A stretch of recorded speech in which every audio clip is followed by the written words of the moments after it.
What's going on, everybody? It's your man, Louie T, here with another installment of the Louie T Network podcast. Got a really good show today. We're going to talk a little bit about a number of different topics. Baseball back up and running. Really don't have a lot to say there yet. College basketball is officially winding down now. NCAA championship game tonight, UConn versus Purdue. That's going to be a great matchup, especially with the two bigs. We'll talk about that a little bit today. Women's college basketball championship was yesterday. We'll talk about that a little bit. I want to go back to the Stefon Diggs trade. That's going to be the crux of today's episode. We'll talk about that and why I think it happened. And we're also going to talk about the new kickoff rules in the NFL. We've talked about it already. We've gone through, what these rules are going to mean, but I want to know what you think about whether or not it's going to change or should change the way teams approach their roster and the importance now that they put on having a return specialist on the roster now. So we'll talk about that a little bit later on in the show as well. J. Cole dropped a really good project on Friday, and now he's backtracking. And look, maybe he told us what he thought he might do anyway, right? The project is called Might Delete Later, and now he wants to delete it. So, I mean, it's not like he didn't warn us, right? Anyway, you know what this is. It's the Louie T Network podcast, and it starts now.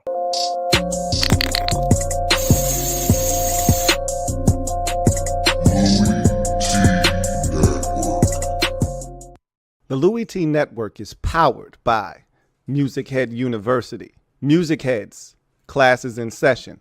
Turn me up. Enroll on YouTube now. Link is in the description. Who else could be but me? Your man, Louie T. Welcome to the 409th installment of the Louie T Network podcast. I, of course, am your set man, Louie T. Thank you for joining me.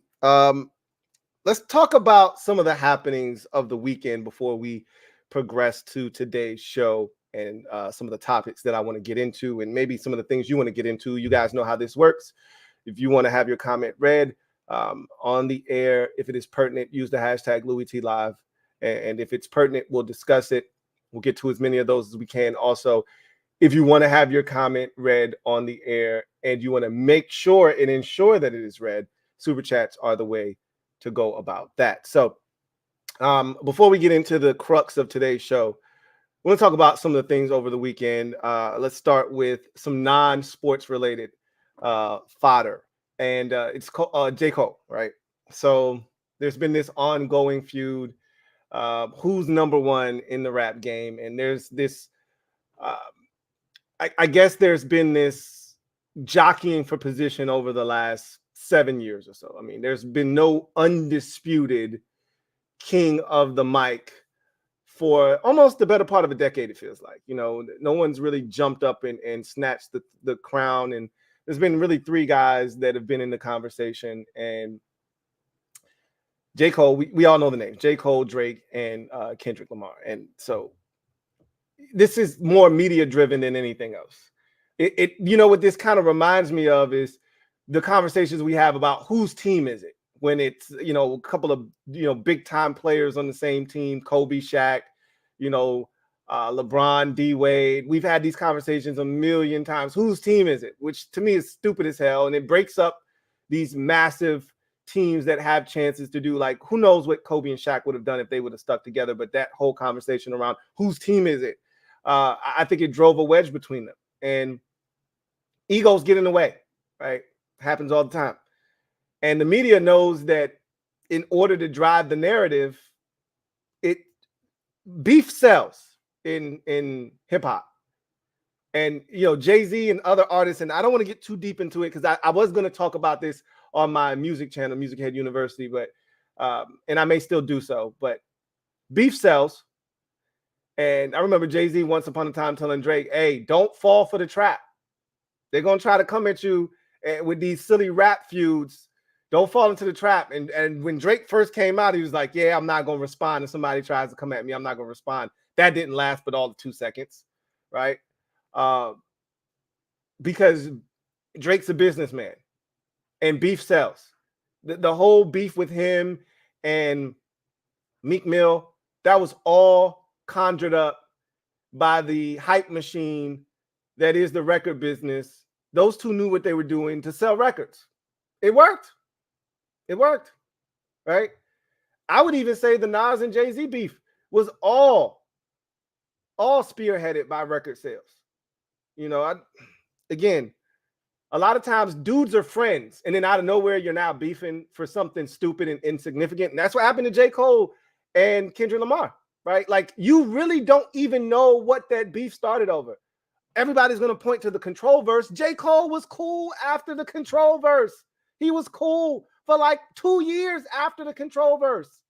So it wasn't the Control verse. It was everybody getting in his ear and everybody telling him he needed to say something. And, you know, after a while, it just deteriorated for some reason. And J. Cole, he's like, bro, I couldn't sleep over the weekend. Like, this shit was bothering me. This is not who I am. They're trying to turn me into something that I'm not.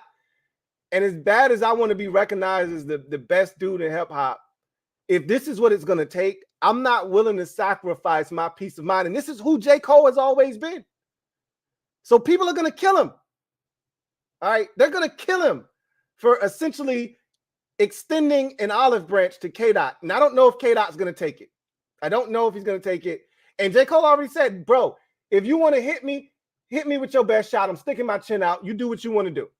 And I don't know if that's his way of saying I'm not going to respond no matter what you do, because I don't want this.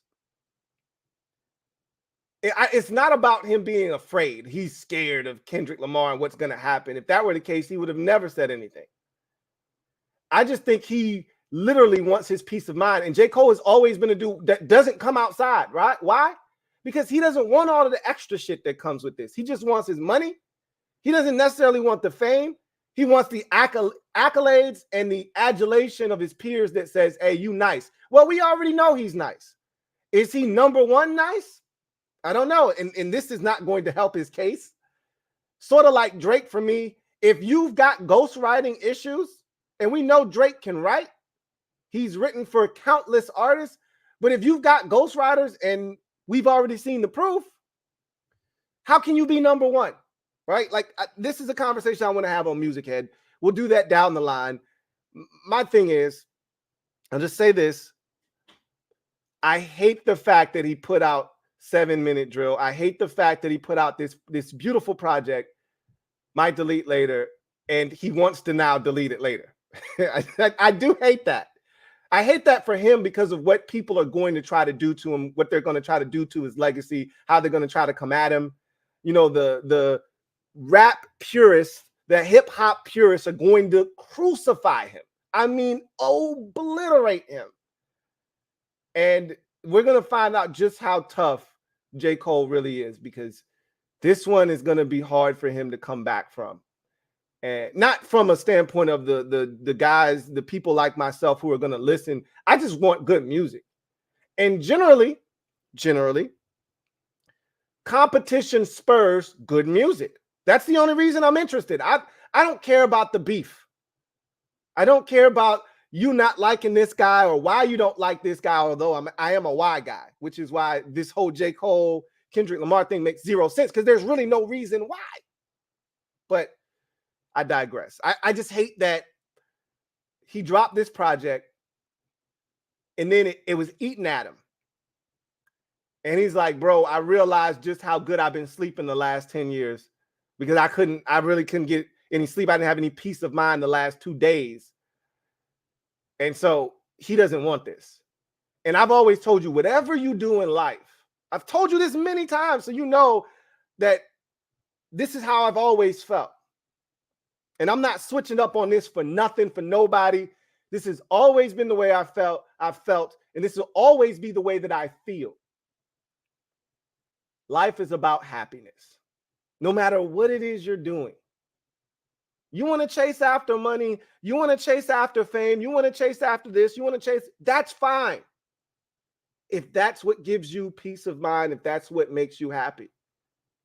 But if you're willing to sacrifice your happiness to chase after something, good luck in that pursuit. Because it's not a pursuit of happiness, which is what you should be chasing after at the end of the day. This is what makes me happy. This is what makes me happy. Doing what it is I do, this makes me happy. Interacting with you, talking about things that I love, that's what makes me happy. That is my pursuit of happiness. We should all be chasing after bliss. This beef and the things that he has to do to uphold this beef and try to be number one is not what J. Cole got into the rap game for. And he said it.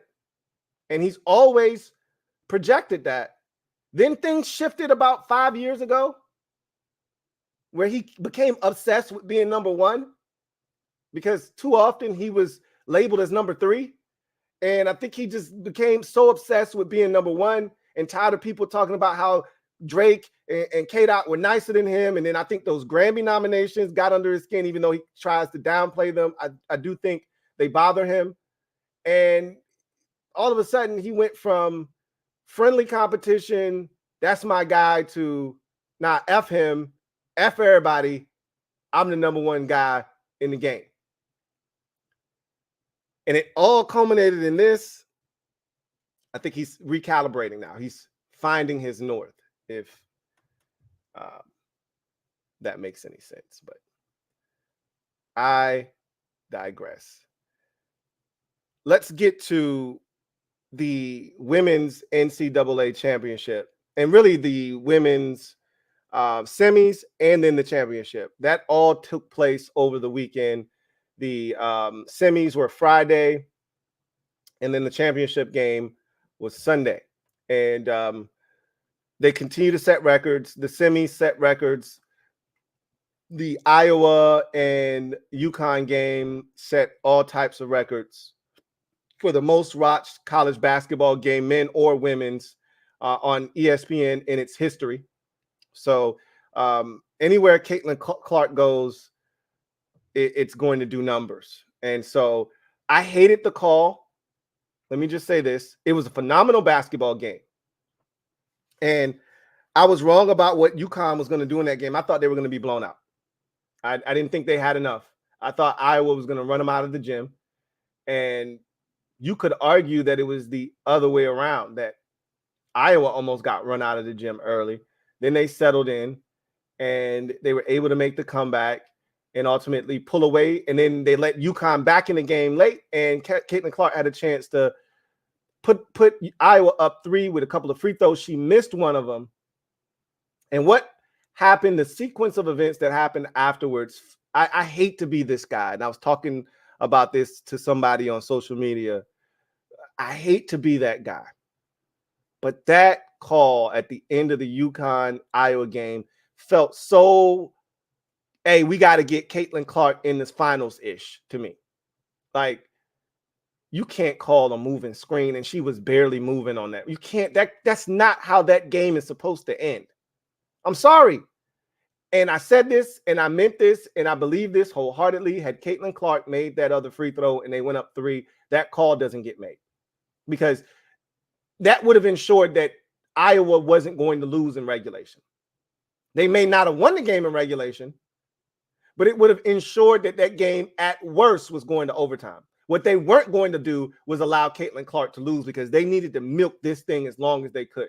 Now, I'm not telling you that they were going to sway the outcome one way or the other during the course of the game. They're going to let the game play out and happen the way that it happened. But if it got close enough to where they could impact and get Caitlin Clark to the finals, they're going to do that. And I don't blame them. I don't blame them. You know, they let the game play out, and then it got to a point where UConn was within striking distance. But if we got to choose between being fair and getting Caitlin Clark and killing it, massive ratings against South Carolina in the finals, Her last collegiate game, if we got to choose between the two, we're taking Caitlin Clark, putting her in the finals. Sorry, not sorry. And I don't blame them. They've never had this type of popularity before, and you've got to milk this thing all the way to the very bitter end. This is her last collegiate game.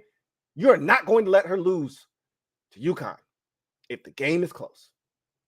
And they weren't going to let her lose. That was a bullshit-ass moving screen violation that they called with the game on the line. That is not how that game was supposed to end. And the fact that that's what people were talking about at that game's end tells you that they made a mistake. They should not have called that. That was not the right call there. But they weren't going to let Caitlin lose, and I don't blame them. Okay, I'm just saying. I'm not saying. I'm just saying. There's never been a phenomenon like Caitlin Clark in women's college basketball. And so what she's done for the sport, what she was doing currently, they couldn't let that end without South Carolina and Iowa setting more records in the finals. Because if there were no Caitlin Clark in that finals against UConn, and so it was UConn, South Carolina, I'm telling you, they don't break the records. It's not as massive of a draw as it ended up being. Speaking of which, you get to Sunday, and I had already talked about this, but South Carolina was a well-oiled machine. They weren't going to lose, okay? Caitlin Clark started out the game like gangbusters. They jumped on them 10-0, and it seemed like, wait a minute. But those girls are so big. God, South Carolina is huge inside. Camila Cardoso. They have another girl that comes off the bench. She's probably like 6'3". They got the white girl. She's like 6'3". They got so much size. There's nothing you can do about that. Sorry, not sorry. You know, what are you going to do? Then their bench was huge. They were really the reason they won that game. Their bench came up huge. Couple of the guards stepped up. Pow. Love saying her name. She hit some big threes in the game. And Don Staley and those girls, they just, like I said, well-oiled machine. They go perfect on the season, get it done.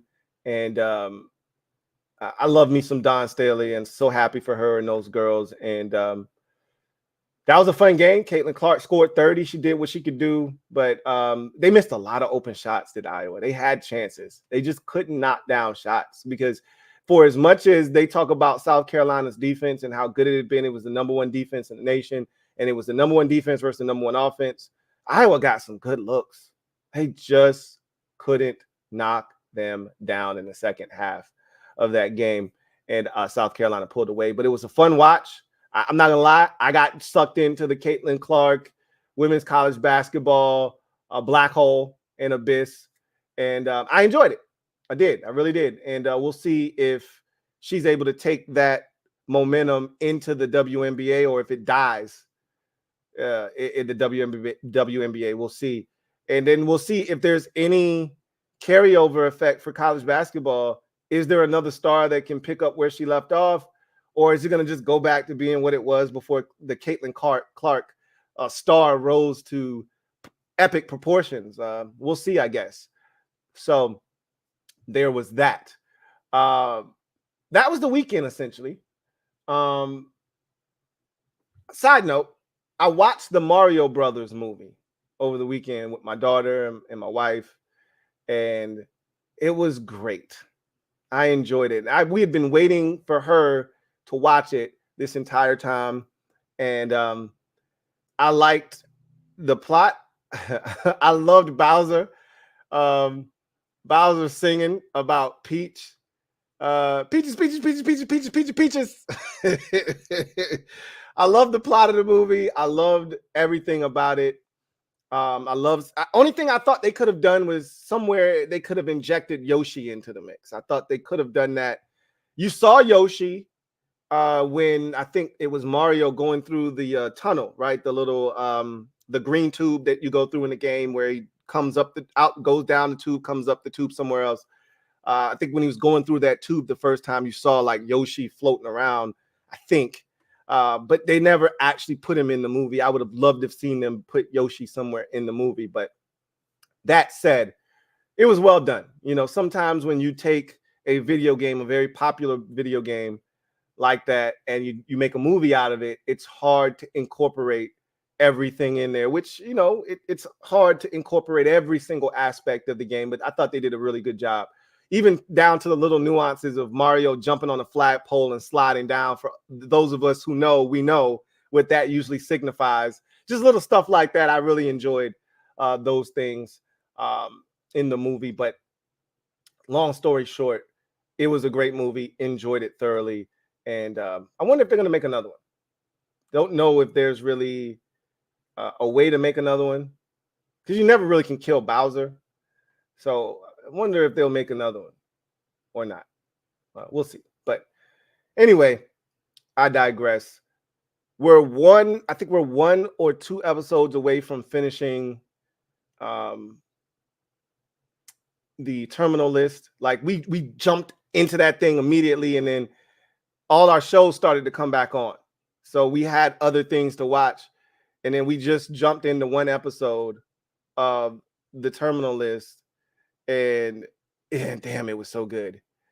So we got to finish that. We're going to finish that here shortly, because it's so good and it's getting to the very bitter end, and you can see the finish line. We just got to get there. I watched some really good stand-up comedy shows on Netflix over the weekend too. So there was a lot of good TV programming for me over the weekend. I think that was it. Anyway, I digress. Let's get to the meat and potatoes of today's show. And that, of course, starts with the gem dropping session. Let me drop this gem on your melon. Open your mind, let your conscience be free. You're now rolling with your man, Louie T-double-E. Let me open you up. Get you thinking a little bit. So, Stefon Diggs was traded last week. We talked about this already. We did not talk about it on the podcast. I did do a separate show just specifically about that when it first happened. I jumped on live. We talked about it. Nothing has changed in terms of the way that I feel about that trade. I think the Texans have catapulted the Buffalo Bills, and I think they're one of the premier contenders for a spot at the table in the AFC, challenging the Kansas City Chiefs. Now, again, there are other teams that have something to say about that. We are prisoners of the moment a lot of times in the offseason. People act as if Baltimore still doesn't exist. People act as if Cincinnati still doesn't exist with a healthy Joe Burrow. People act as if Aaron Rodgers coming back to the Jets doesn't make a massive difference and they don't exist. People are just acting as if, oh, Houston did what they did last year. It's in a vacuum. They added all these players in the offseason. Boom. They're now the chief challenger to the Chiefs, pun intended. That's not how that works. We got to see if CJ Stroud does it again. The Texans won't be sneaking up on anybody next year. They snuck up on a lot of teams. It's easy when you're the hunter, when you are off the grid and nobody's expecting anything from you. And we keep thinking that you're a joke. And even throughout the course of the season, what they were doing was cute. Nobody was like, oh, man, the Texans are really, really good. They're like, man, the Texans are one of the surprise teams. But eventually the air will go out of that balloon, right? And they'll come back crashing to earth and they'll be the Texans, right? But this is nice. What they're doing is really nice. That's how it felt all year long until they actually won the division. Then you went, oh, shit, the Texans are really good. And then they won a playoff game. And then they almost beat Baltimore. And so now you have to respect them. But now, all right, let's see what you do when everybody's looking for you, when you're not sneaking up on anybody. So we can be prisoners of the moment sometimes. They made some massive moves in the offseason. We had talked about that before the Diggs trade, that the Texans were going for it, right? They've got this window, and it's a rare window of opportunity in the NFL because rarely does a rookie quarterback burst onto the scene the way that CJ Stroud did and open that window for you. Because normally it takes you 2 years to figure out if you got the guy or not. He showed you that in his rookie season, so now you can go and attack and be aggressive while he's on that rookie contract, and that's what they did, signing Danielle Hunter, trading for Joe Mixon, and now trading for Stefon Diggs. But I really want to focus on the trade from the standpoint of the Bills because this is a massive step back for them. There's no ifs, ands, or buts about it. You can sit here and try to convince yourself, if you're a Bills fan, that Stefon Diggs was toxic or they didn't need him, this, that, and the third. Okay, fine. Then don't draft a receiver. Don't sign a receiver. Just go into the season next year with Curtis Samuel and what's the other receiver name that you have, Khalil Shakir. Just going into the season with those two. Go into the season with Curtis Samuel, Khalil Shakir, and the two tight ends. Let's see how you make out. I'm dying to see how that works since you don't need Stefon Diggs. Dying to see how that looks. You bitched and complained about Gabe Davis. He was a one-trick pony. We all knew that coming out of UCF. He was only good for deep routes. He wasn't a route runner. We already knew that. Now he's gone. Okay, cool. So he's gone. Diggs is gone. You got a bunch of tight ends. No true threat at receiver. Let's see how it works. Dying to see how that works. There's no way the Bills are going into this season without doing something. Now, we'll come back to that. But I want to talk about the dynamic between Stefon Diggs and Josh Allen, because to me, this trade was more about Josh Allen than it was about Stefon Diggs. Here's why I say that. If you go through history and you look at the wide receiver quarterback dynamic in the NFL, to me, there's only one position that can upstage a quarterback, or at least make that quarterback's tenure a tumultuous one. Every quarterback that is of star quality is supposed to be the leader of his team. No ifs, no ands, no buts about it. If you are a star quarterback, we expect you to have a C on your chest, and we expect you to be the one leading out in front of our franchise. So when you look at that position and what it entails, you can't have other players questioning that guy on the team. So when I look at the history of quarterback wide receiver dynamics in the NFL and how these things work, if the quarterback has a great relationship with his top receiver, which is what you ultimately want, yes, there are going to be some times where the receiver may challenge the quarterback and vice versa. That's healthy, right? At the end of the day, the quarterback is the alpha. He's supposed to be the one that's at the top of the pecking order, and there shouldn't be any divisiveness in the locker room. And to me, the only position that is strong enough, has a strong enough pull to be divisive enough to fracture a locker room is a receiver. And I've seen this happen many a times where teams look at a receiver and they see how polarizing that guy is, and they say, we can't have him here if we want our quarterback to emerge as the unquestioned leader of this team. I think about Cam Newton and Steve Smith Sr., right? Steve Smith was not happy about how his tenure in Carolina ended. But if they wanted Cam Newton to assume the leadership role in Carolina, which is what their ultimate goal was, they had to move on from Steve Smith. And I remember when it happened and Steve Smith was pissed off, Panthers fans were a little confused, but Dave Gettleman caught flack for it. And look, Dave Gettleman made a lot of bad moves throughout his career. And I'm not usually one to go to bat for him. He was a very mid GM at best. That was a move that had to be made, though, because Steve Smith's personality was one of in your face, very polarizing, had the respect of everybody in that locker room. And if he said something, they were going to follow him, not Cam Newton. And so in order to give Cam that boost and make him the central voice in that locker room, they had to move on from Steve Smith, right? I think about Dez Bryant, and this is to a lesser degree in Dallas with Dak Prescott. Dez was getting a little old. His production was falling off. He was dealing with injuries, but he still was playing, I think, at a high enough level that they could have held on to him if they wanted to. But they wanted Dak's voice to resonate in that locker room, and it wasn't going to with Dez Bryant being there. It just wasn't going to happen. So they had to move on from him. I think one of the biggest examples of this outside of Steve Smith Sr. was Odell Beckham Jr.'s departure from the Giants. Like, this caught everybody off guard. And after he signed a deal, a 5-year extension in 2017, right? 2018, as a matter of fact, 2018 offseason. had a really solid year, coming off of another 1,000-yard season, yada, yada, yada. But they were going to draft a quarterback. They were going to draft Daniel Jones in the 2019 NFL draft. They knew that. And the only guy in that locker room that could stop Daniel Jones from being the leader that they wanted him to turn into, the only guy in that locker room that would make life hell for Daniel Jones if he wasn't getting the football was Odell Beckham Jr. So what did?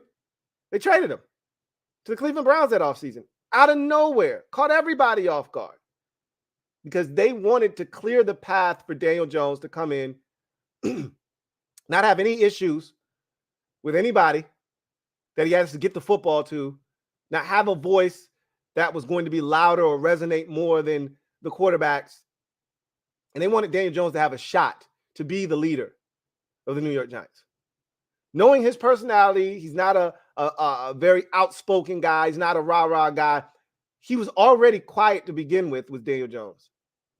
Knowing that you couldn't have a mega alpha like Odell Beckham in that locker room. It just wasn't going to work, right? So you see this all the time is what I'm trying to explain to you. You see this kind of dynamic in the NFL where big-time receiver, quarterback, kind of jockeying for the right to call themselves the alpha of the locker room, and it just can't happen. So we get, and this is what happens often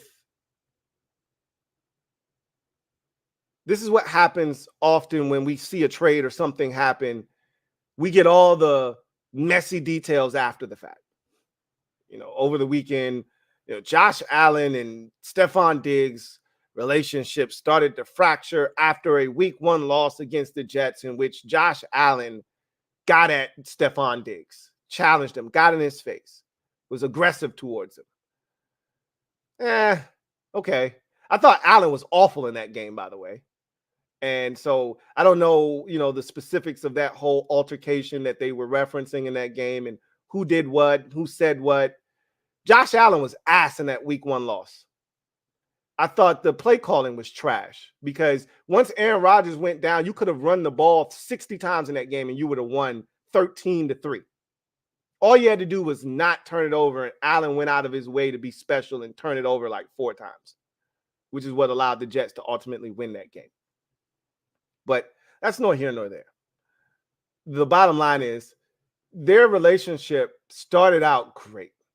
Diggs was getting the football. Allen had his go-to guy. They're on the cover of Sports Illustrated.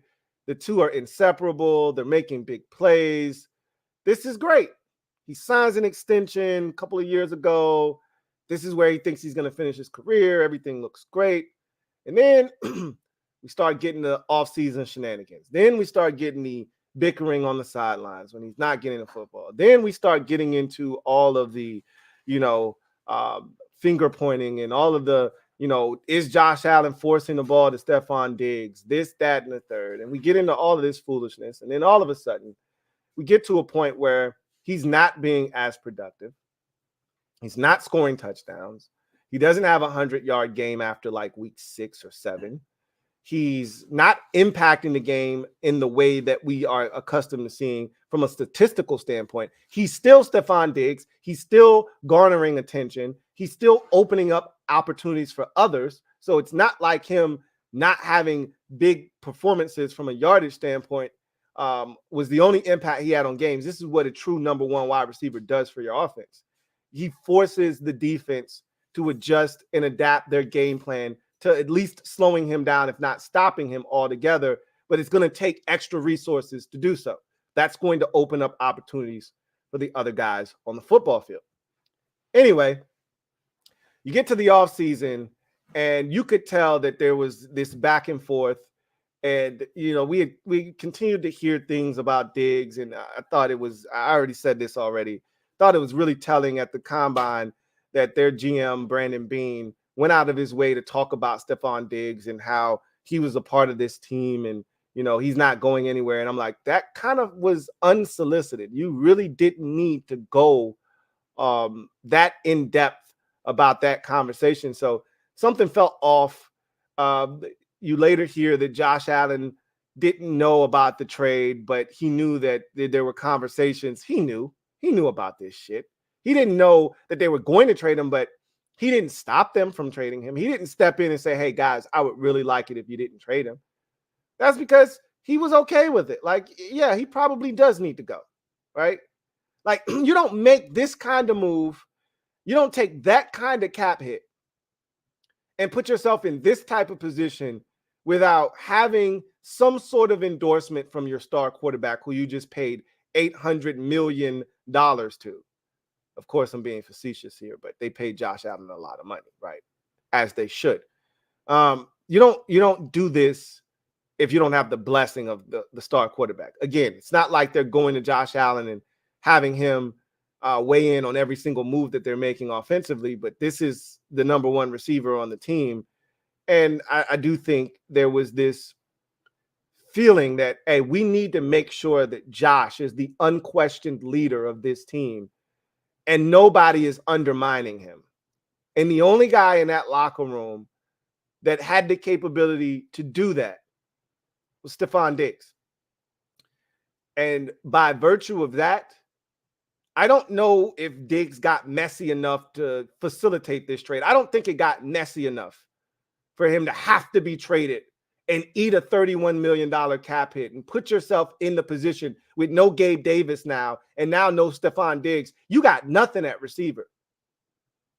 You brought in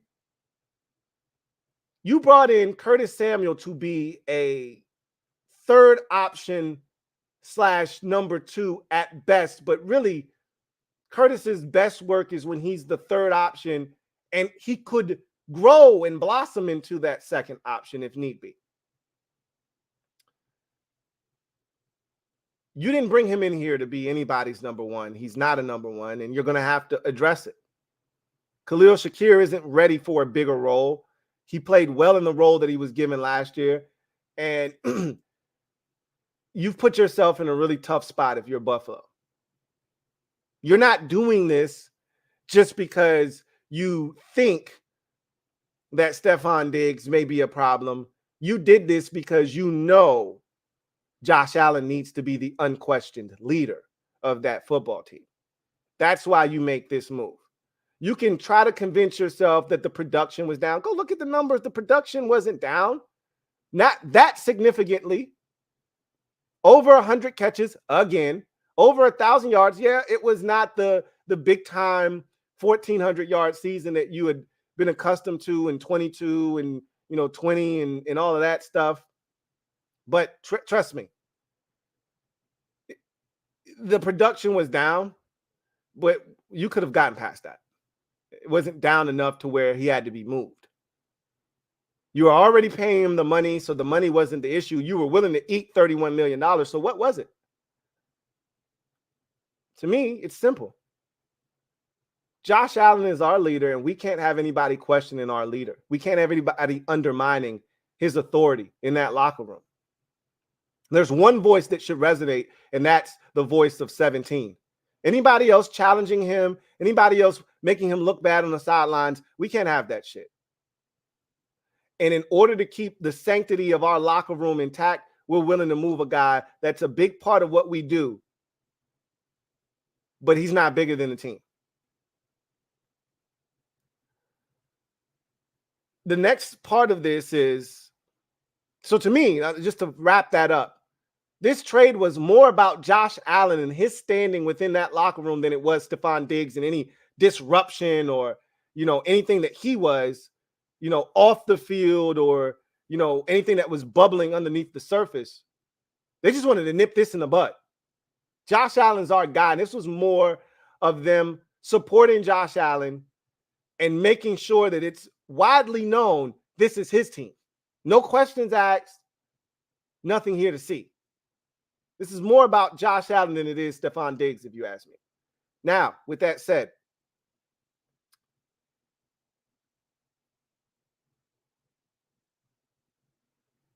the Bills have to do something at receiver. And I almost want to say that they're in no position to draft a rookie unless it's one of the top 3 in this draft.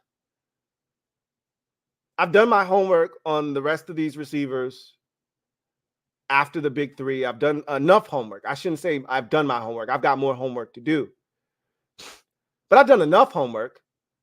And all of those guys that'll be there at 28, if they were to stay there, you're not going to do anything of note with them this year. Now, again, that doesn't mean in 2 years or 3 years down the road, these guys weren't morph into big-time playmakers in this league. But I'm telling you, the rest of those dudes aren't Justin Jeffersons. The rest of those dudes aren't Jamar Chases. And I really bring up Justin Jefferson, really, because he went in the 20s. You know, Jamar Chase, we knew what he was going to be. That's why he went top 5 or whatever it was he went in the draft. We knew what he was going to be. Justin Jefferson wasn't viewed in that. I don't know why. Had like 114 catches and 1,500 yards receiving and 900 touchdowns in that LSU 2019 historic season. I don't know why he wasn't viewed in that light, but he wasn't. And he dropped to the 20s. And that's what you're hoping to find if you're Buffalo. But I'm telling you right now, there's not one of those dudes in this draft. Those dudes are all going in the top 12, 13, let's say 15 of this draft. Probably not going to be able to get high enough to get your hands on Marvin Harrison Jr. or Malik Neighbors, but you can get yourself Rome Odunze.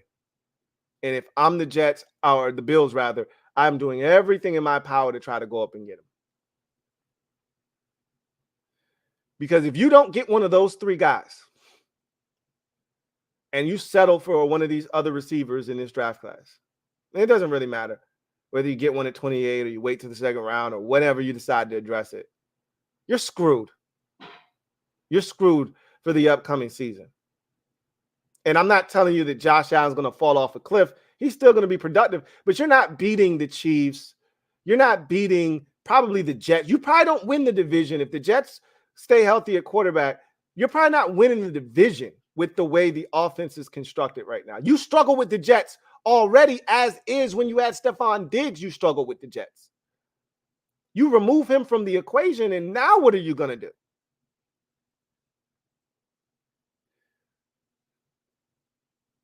To me, you need to do something like trade for T. Higgins. I don't really know if you're in a position to do that right now from a financial standpoint. Doesn't make any sense. But that's the kind of guy you need to add, a veteran in this league who's already done it, that you know is capable of stepping in and being a dude for you. Now, there's a question about T. Higgins as to whether is he a bona fide number 1 wide receiver. The numbers suggest, yeah, he's a low-level one. But that's also with the aid of guys around him like Tyler Boyd and Jamar Chase. He essentially would be standing alone in Buffalo. Obviously, there's tight ends, Curtis Samuel's addition, Khalil Shakir. Not sure if they added anybody else. So there's other stuff there, but it doesn't look like what Cincinnati had around him. They need to do something drastic at wide receiver, if you ask me. And if they don't, I will be shocked if Buffalo wins the division. Remember, they almost missed the playoffs last year. They went through a bit of a transition. Granted, they had to move on from their offensive coordinator. They had some things they had to iron out in season on the fly, and they were able to do that successfully by winning like 5 straight at the end of the season when they were 6-6. People left them for dead, and I remember saying at the time, the Bills are going to make the playoffs. And I said, this is the season. Josh Allen, this is the year. With all that has happened in the AFC, with no Joe Burrow, with Aaron Rodgers going down, this is the year. If you can't get to the Super Bowl, you'll probably never make it. I meant it when I said it. And every year that the Bills don't make it to the Super Bowl, that window of opportunity to me it shrinks, and it closes and closes and closes even more. It gets smaller and smaller and smaller. And that's why you hate to waste a season. any season because you just don't know. What if Von Miller returns to form this year? You're holding on to him for dear life, and you've got nothing out of him when you've had these years where you could have done something and he's done nothing for you. What if he finally returns one final time to form this year, gets 13.5 sacks, is a game wrecker, and now you don't have the offensive firepower to take advantage of it? Like, you don't know, because you might not get this from Von Miller again. This is why it's important to take advantage of every single year in the NFL, because you just don't know. And not having a true number one, I think, puts the Bills in a very tough spot. They're going to have to figure something out. Asking a rookie that is not of high caliber to come in and be your number one and step in, and they won't want that young receivers. They're going to need it. That's a tough ask. It really, truly is. So we'll see what happens. And I want to say one more thing about the Texans side of things real quick. So they trade for Stefon Diggs. And they did something that I think is pure genius on their part, because they voided the rest of Diggs' contract. So essentially, he's got 1 year left this upcoming season, and that's it. So he's on a contract year. So he's going to ball out. He's going to be on his best behavior, right? He's going to go in there and do everything that he possibly can to help the Texans win. And then he's going to try to leverage that into a new deal elsewhere, more likely than not. I think it's pure genius on the part of the Texans, because, again, their window is short here too, right? Now, again, if CJ Stroud is what we think he is, then that window is going to be open for an extended amount of time, a very long time. But it's never going to be any wider than this rookie contract opportunity that they have. And unlike most teams, as I've already mentioned, they are getting straight to the shits with him because of what he did in his rookie season. Generally, you don't see this from your quarterback, that you're trying to figure out if he's the guy or not, until after their second or third season. He showed you and demonstrated this in his rookie season. So now you're able to say, hey, we got our guy. Let's go for it right now. And they can do this for the next 3 seasons. You get Diggs on this 1 year deal. You bring in Danielle Hunter on a 2-year deal. You traded for Joe Mixon, gave him a 3-year deal. It's all coming together, right? You figure out what you can do. You go for it this year, and then you see what happens thereafter. It's a great move, if you ask me, because you're going to get the best of Stefon Diggs because you voided the rest of his contract, because he's on a 1-year deal now. He's going to behave himself. He's going to play at a very high level. He's going to be an upstanding citizen, a great teammate, all of those things, because he knows what's at stake. This is his last opportunity to get a massive payday. You don't think he's going to try to cash in? You damn right he is. You'd be a fool to think he's not going to do everything that he can, check every single box. He's already working out with CJ Stroud. I know you've seen the pictures. They're already, linking up and getting some work in. He's going to try to blow up this year. Go back to that 1,500 yard Stefon Diggs type of season and put himself in a position to get one final big payday from somebody. So we'll see what happens, man. I like it from the Texans side of things, and I like everything that they've done with this deal. And they put themselves in a position to have a massive season. Now, they've also put a lot of pressure and expectations on themselves. I'm always fascinated how young teams who have not had this type of success before, how they handle the pressure that comes with expectations. It's easy when you're not expected to do anything. It's easy to sneak up on teams, tap them on the shoulder, and they go, huh? And they turn around and you cold cock them, right? Or you just punch them in the back of the head. They didn't see it coming. It's easy to sneak up on teams. It's a totally different animal when they're waiting on your ass. They see you coming a mile away and they've been preparing. Now, all of a sudden, you got to find a way to get it done when they know you're coming and they've prepared for you. They won't be catching anyone off guard this season, will the Texans. Now they're the hunted. They're no longer the hunter. Let's see what happens. I'm interested to see how they back it up.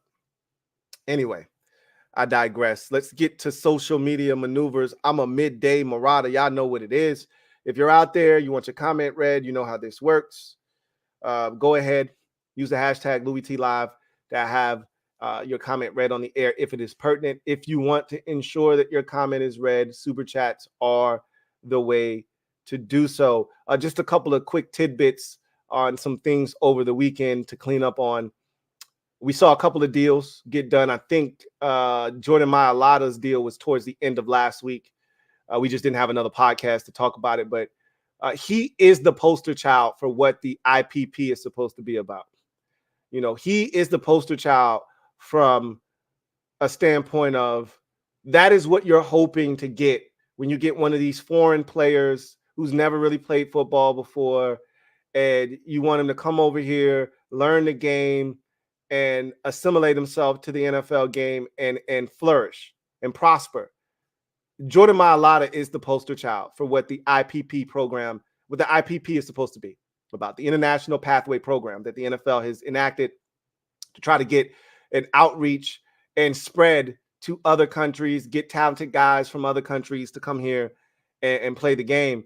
And that's what you're aiming for and striving for. And I think he just got a 4-year, $96 million deal or something to that effect, which is well-deserved. He's one of the best left tackles in football.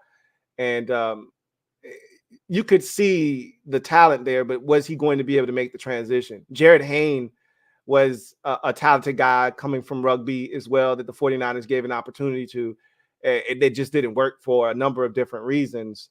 I talked about the Chiefs rugby star that they're plucking away, and they're going to try to see if they can get him to play at a high level here. And I'm intrigued by him. But again, you just don't know. But that's what you're hoping for, is a guy like Jordan Mailata. And good for him getting that deal. Also, speaking of big guys in the trenches, Derrick Brown gets a massive deal from the Carolina Panthers. They extend him. You know, we've seen that defensive tackle market just balloon this offseason. Guys are getting paid inordinate amounts of money. Some of the big deals this offseason, we saw the former first-round pick Christian Wilkins get a big deal. We saw, who else did we see? Justin Matabike got a massive deal. And I think there was one more massive contract for an interior defensive Chris Jones, massive deal from the Chiefs, right? So we saw a lot of money being passed to these defensive tackles. I think Christian Wilkins went to the Raiders, if I'm not mistaken, and got a massive deal. So we're seeing all these big deals add now Derrick Brown to the list of defensive tackles getting broken off with a massive payday by the Panthers. He's played well, and then he's being compensated for it. And so good job by the Panthers. They lost Brian Burns, but they did not lose out on Derrick Brown on the interior. So good for them locking up one of their young stars. They seem to not have been able to do that on the defensive side of the football, allowing Burns to be traded, which he was asking for the money that they just didn't have to pay him. And then also Frankie Louvu, who I thought they were negligent there. There's no way Frankie Louvu should be playing elsewhere. He should still be in Carolina right now. And they didn't take care of business there. So anyway, I digress. Let's get to the comment section and see what you guys have to say. Zay the man, been a member for 6 months. Really appreciate you. Who writes, J. Cole could be hyping up for the Dreamville Festival next year. This ain't that. Like, he didn't have to do anything to hype up the festival. Just keep doing what he was doing. People were going to show up in droves. He didn't have to do anything. Like, this was literally weighing on the man's conscience. Like, you could tell he was struggling with this.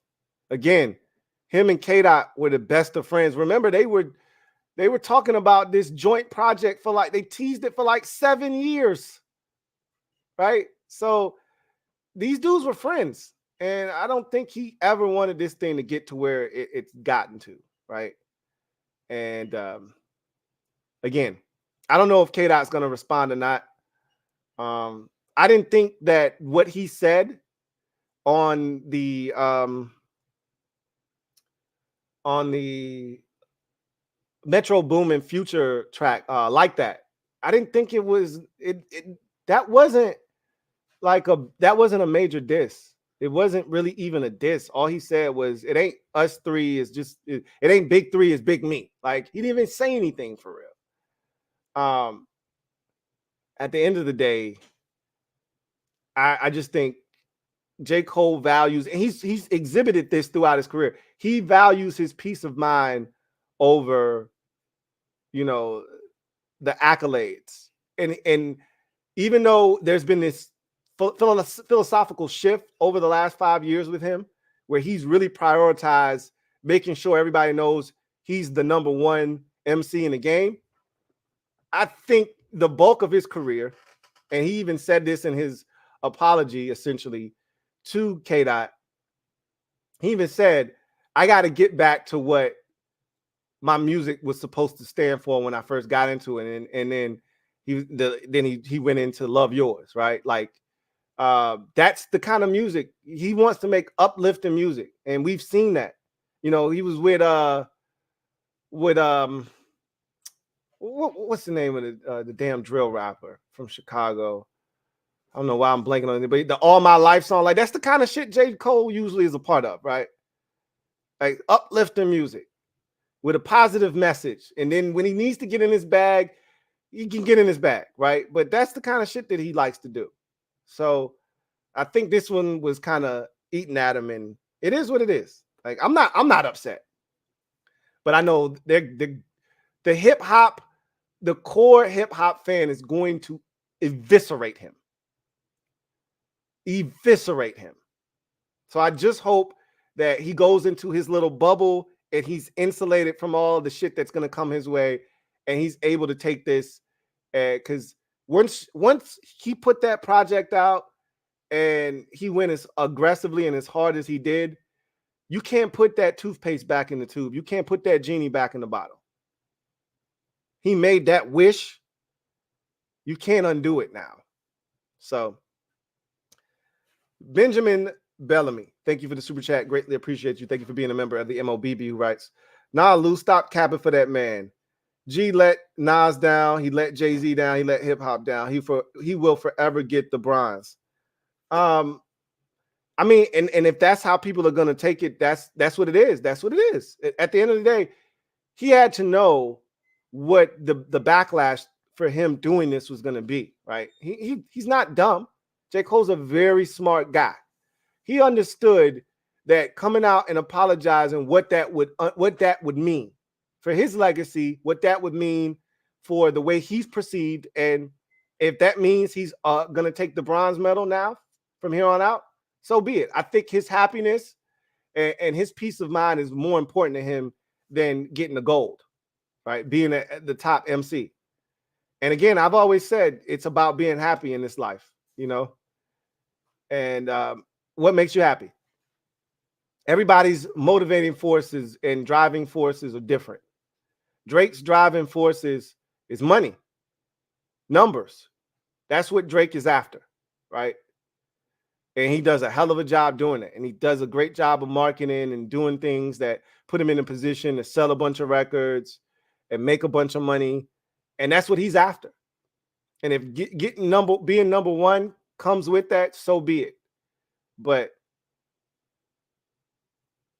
everybody's like, clearly Kendrick's motivation is, I want to be number one, but I also want to make music that speaks to who I am as an individual, right? He's an activist. He's someone that has stayed true to his art form his entire career. He's never went really commercial or pop. Even his last album, where people have been killing him for that album, saying it's trash. Even Cole just said it was trash. Everybody, I think universally, the numbers speak for itself. There was no real big bangers off that album. But that's the kind of music he wants to make. And he hasn't sacrificed. That's what makes him happy. And he's not going to just put out projects just to put out projects, just to satisfy people's hunger for his music. When he's ready, he'll put out another project. And so he's already shown you what's important to him. So it's different for everybody. But anyway, I digress. Let's get to the comment section, see what you guys have to say. Ghost Rider writes, people keep comparing Drake May and Sam Howell. I hadn't even started. This is what I'm talking about with the Civil War, right? I hadn't even started the show. We're not talking about Drake May. We're not talking about Jaden Daniels. We're not talking about Caleb Williams. None of these quarterbacks. This is one of the first comments that showed up on the page. First comment. What are we doing here, folks? What are we doing right now? I don't have anything to add to that, by the way. I don't have anything to say about that. We've talked about that already. They're not the same quarterback.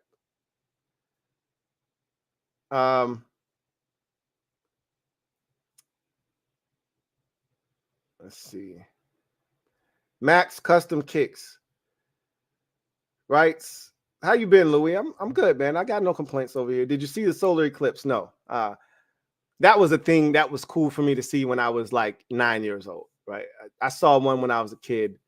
I'm not, too interested in looking up at the sun and burning my eyeballs. I'm perfectly fine. This is for the kids. My son came home with the little solar eclipse glasses on. All the kids came running off the bus with them on. Good for the kids. He says, and if you had to guess now, who you think winning the division next year? I'm going to continue with the theme of nobody repeats. So I'd say Philadelphia right now. I like the offseason that they've turned in. I honestly don't think the Eagles are all that great. Neither the Cowboys. I honestly think the Cowboys have had an awful offseason. Nothing but controversy and foolishness going on with them. They've gotten worse as an organization, as a staff, as a team. They've lost a lot of core players, lost a lot of big-time coaches. I think they're actually worse off than they were a season ago. Yet Jerry says his definition of all-in and our definition of all-in are two different definitions. Cool. I like this all-in, Jerry. Keep it going, right? The Eagles, on the other hand, continue to push forward and make shrewd moves. I don't know if I feel like they didn't handle the pressure, right? This is what I talk about. The pressure of the success that they had in 2022. They didn't handle that well, right? They started out the season. It was rocky, right? And I kept talking about it, but Eagles fans kept shooing me away because they were undefeated and they kept winning. But just because you're winning, you see the way that you're winning. But they didn't want to hear that, right? They won, right? That was their mantra. That was their rallying cry. Then they started losing, and then they wanted to go back and say, you saw how we were winning at the beginning. You saw. No. That's not what you were saying. That's not how you were carrying and conducting yourself when y'all were 6-0 and shit was sweet. When you went through your gauntlet portion of your schedule, which it was a tough part of your schedule, Bills, 49ers, Chiefs, Cowboys twice. It was a hell of a part of the schedule, and they got through it. Dolphins were in there, and that's when the Dolphins were still a top-notch football team. And they got through, but we saw the way they were winning those games, and we were like, bro, y'all, this shit can't keep up. You can't continue to win like this and think it's going to continue. Like, you can't have your defense play as poorly as it is. You can't have the offense doing what it's doing, running quarterback draws, not running the football, not getting, one of your best playmakers involved in DeAndre Swift. You can't think that this is going to continue and the success is going to follow, right? And ultimately, it came crumbling down like a house of cards. They've made a lot of organizational changes to the staff. The roster is a little bit different, but in a good way. I think they've upgraded their roster. So I'll put the ball in the Eagles' court and say that it's their division to lose. But, we'll see what happens. We'll see what happens.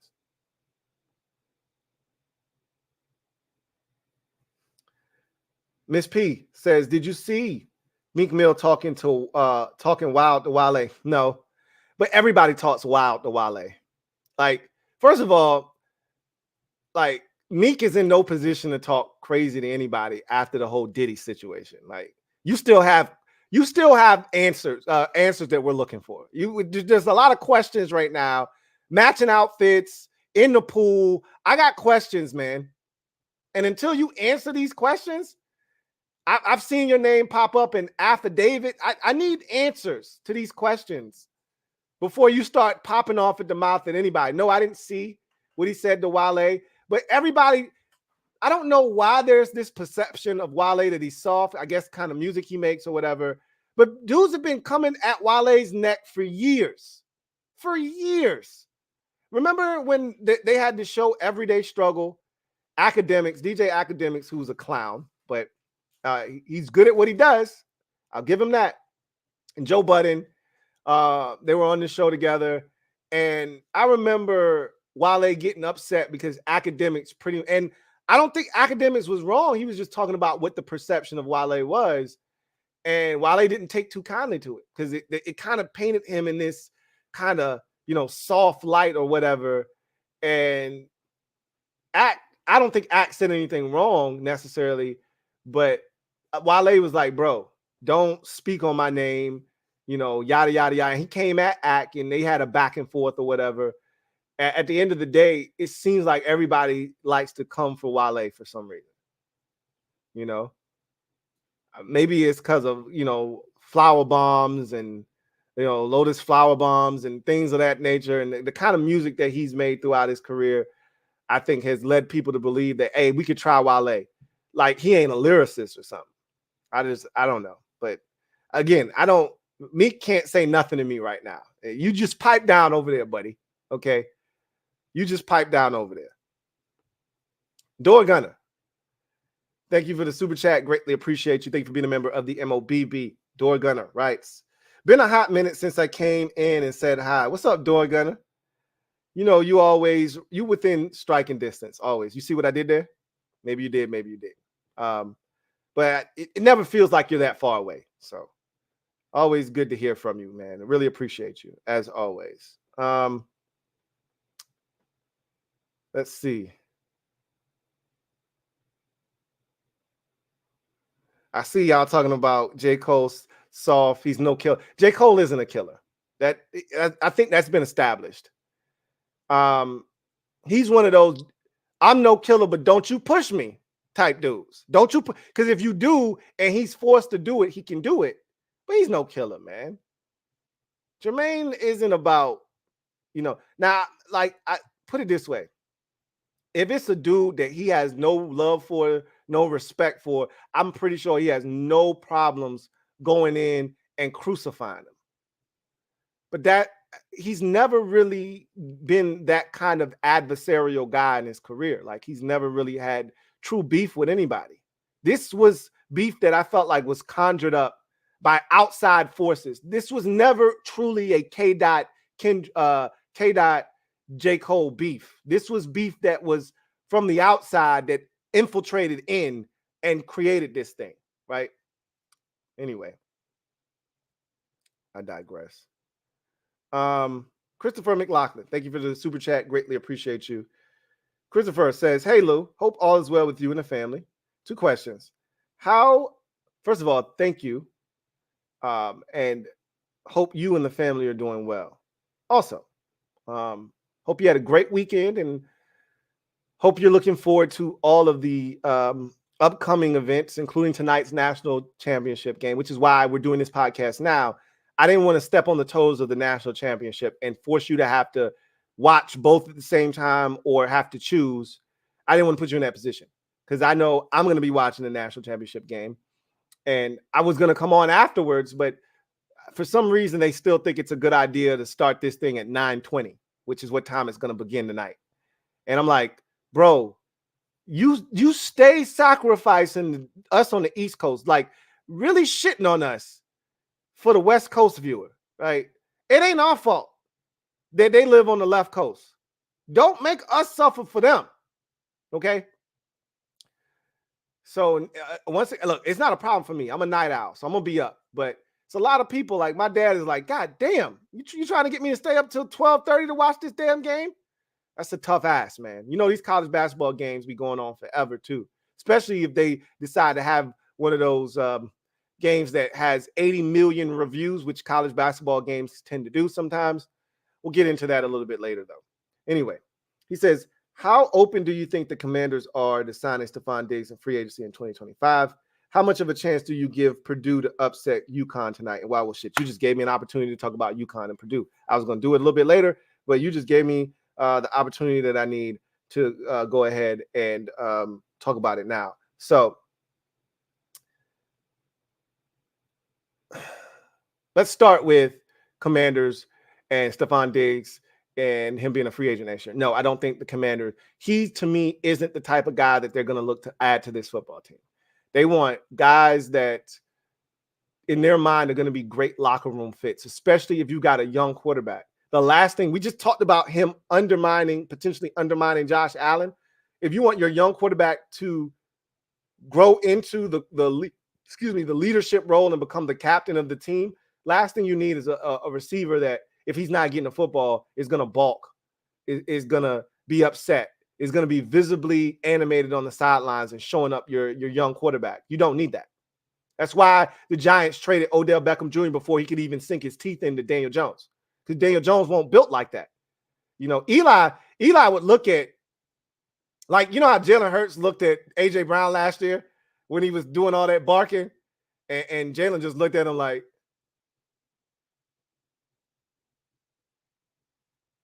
and just kept on, you know, just was in his own world. Like, is you done or is you finished? A word? All right. That's how Eli used to look at Odell Beckham Jr. Like, bro, we kicking nets now? Like, we tossing kicking nets now? We fighting nets? We throwing trash cans? I mean, that's what we doing? Because I'm going to just give you the Eli face. I'm not going to feed into your bullshit. And then I remember one time Eli got in his mix. Like, bro, go sit your monkey ass down somewhere. Right? Daniel Jones ain't about that life. Okay. And so they didn't even let Odell sink his teeth into Daniel Jones. They just traded his ass. You don't want a guy like Stefon Diggs coming into a locker room that you've done such a really good job that they're going to try to carefully and craft, right, to be a locker room that is supportive, that's everybody fighting for one common goal, fighting for one another, everybody having each other's back. I don't think Diggs necessarily represents that. I could be wrong, but his reputation precedes him, and it's not a reputation from a standpoint of one of him ending on amicable terms everywhere he's gone. Didn't end well in Minnesota, didn't end well in Buffalo. It usually goes well early on, but it doesn't end well normally with him. And what we've seen throughout the years, whether you go Terrell Owens and Donovan McNabb, that was another situation where they had to move on from T.O., right? Still highly productive. He drugged the Eagles to the Super Bowl that year, but he was undermining Donovan McNabb in that locker room, right? They had to move on. What we've seen throughout the years, it doesn't matter how old these diva receivers get. They don't change. That's who they are until they're out of the league. So I don't see the Commanders being interested in a guy like Stefon Diggs. Now, you brought up the national championship game. I was going to talk about that a little bit later, but let's talk about it now. So UConn took care of Alabama. That was a fun game. The final score doesn't really indicate how close of a game that was for much of it. But UConn's been dominant pretty much the entire tournament. They've looked like the best team in college basketball. They were the number one overall seed in the tournament. They played like it. And Purdue was the number one seed. And they've played like it this year. You know, in past years, they've been upset. They've lost early. They've been knocked out of the tournament. And they've played well to this point. And it was, you know, the NC State game. I can't stand NC State as a Duke fan. I hated that they put us out. I hated that they put us out of the ACC tournament. That was to the delight of NC State fans everywhere. They can't stand Duke. Of all the Carolina schools, they hate Duke the most. So that was the highlight of their season. Like, they got to the Final Four. It was cool. It wasn't that they got to the Final Four that made it that enjoyable. It was how they got to the Final Four, beating Duke to get there. That shit made me vomit in my mouth. But I love nothing more than seeing Purdue take care of those boys in short order and put them out of their misery. Now, as far as this game is concerned, this felt like the matchup. We talked about this. I said this feels like a collision course for UConn and Purdue, right? And I like this matchup because you're getting the two biggest centers in the game going up against each other, and Donovan Clingan and Zach Edey, right? 7'4", probably like 300 pounds. I don't know how big Zach Edey is. Let's call him 280 against 7'2", 280, right? And Donovan Clingan. So you don't have to double in this game. I'll be interested to see how UConn handles Edey. Don't double him. Don't leave the shooters of Purdue. That's how they are able to win games, by you doubling. Like, most teams have to double because your center is 6'8". You know, the guy guarding Zach Edey is giving up 6 inches, 8 inches. So you got to double. Don't double. Stay with the shooters on the perimeter. Let Clingan go at him one-on-one. Don't foul him. Edey is not super skilled. Like, I'm fascinated to see how they handle it. I wouldn't foul him. I wouldn't double him. Just put your hands up and let him shoot that hook. And if he makes it, you live with the results. Don't foul him. He's a good free throw shooter because he's used to getting fouled. Don't send him to line. Don't get into foul trouble. UConn has some bigs. They got a African dude that comes off the bench. He's not 7'2", but he's every bit of 6'11", 7 feet. They're going to be able to stand tall in there. I just think they're too good for Purdue. UConn is. They have too many weapons. They can do it in a number of ways. They can shoot on the perimeter. They got Newton, guys like that can get to the rim, get to the cup. They go on runs. They can hurt you quick. They got size. They can run. They can also lock you down in the half court playing defense. There's a lot of good that UConn does. And I just don't think Purdue is going to be up for the challenge.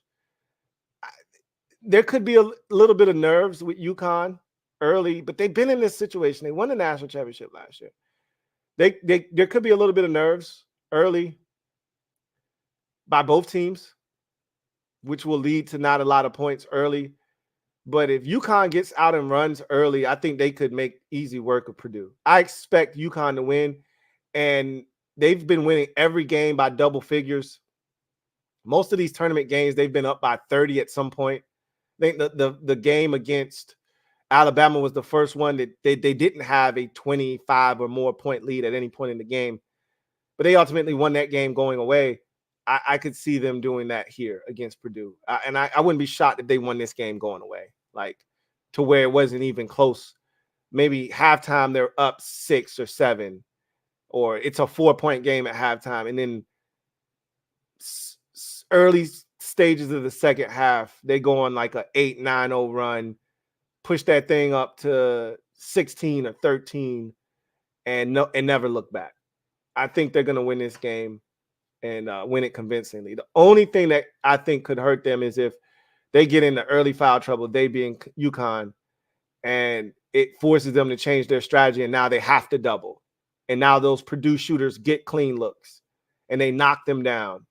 That could change the game because, remember, the only thing that kept Alabama in the game against UConn was their three-point shooting. They were being dominated in every other facet of the game, but they were like 7 of 10 from deep in the first half. They were shooting 70% at halftime. The numbers were crazy. That was what was keeping them in the game. If Purdue gets those same looks and they're knocking them down, that could keep them in the game as well. The only way they get those looks, though, is if you come down and you double Edey. You shouldn't have to do that theoretically with the size that you have if you don't get into foul trouble.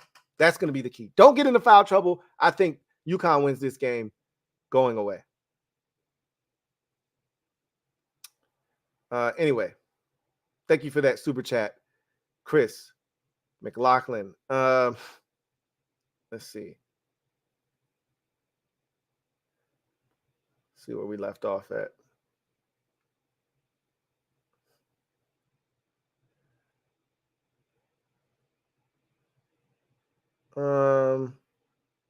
Steel City. Oh, you must have been talking to somebody else here.